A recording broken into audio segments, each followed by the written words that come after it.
जय जोहार आप मन ला। मोर नाम नंदिनी यादव है और मैं छत्तीसगढ़ की सांस्कृतिक राजधानी बस्तर के निवासी हूँ और आज मैं नेहरू युवा केंद्र सुकमा का प्रतिनिधित्व करत हूँ। Today we are here to witness the eminent scholar, the first Indian to hold PhD in foreign, 32 degrees and a good command in 9 languages, a powerful leader, politician, woman emancipator, economist, the untouchable outcast and an underprivileged Dalit who grew to become the first law minister of an independent India, the one and only Dr. Bhimrao Ambedkar.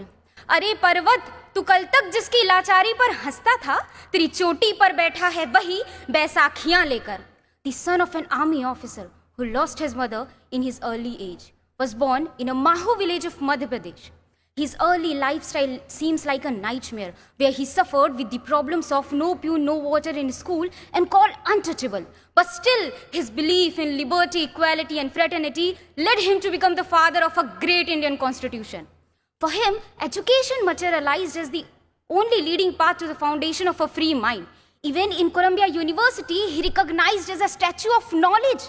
But still he find it difficult to make people realize that work make man, not race. That's why he aimed to encourage Dalit to educate themselves. And he went around with the slogan, educate, agitate and organize to annihilate the caste system and reconstruct the Indian society on the basis of equality of human beings.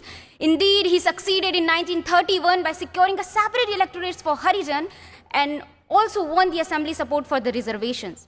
Baba Sahab also introduced a Hindu code bill in the support of women for their economic and social rights. And he said, मैं एक समाज की प्रगति इस बात से देखता हूँ कि उस समाज की महिलाएं कितनी प्रगति कर रही हैं.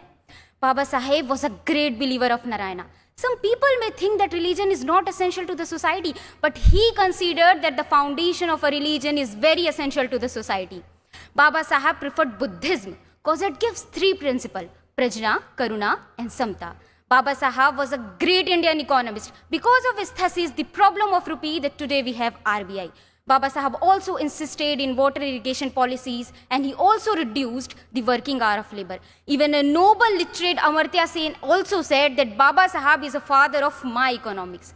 Baba Sahab had the entire burden of preparing the draft of the constitution, which finally accepted on 26th of November 1949. He is such a legendary person to all of us and we also called him modern Manu. देश के लिए जिसने विलास को ठुकराया था, देश के लिए जिसने विलास को ठुकराया था, देश का वो दीपक बाबा साहब कहलाया था, देश का वो दीपक बाबा साहब कहलाया था. With these words, I would like to end my say. Thank you everyone. जय जोहार, जय भारत.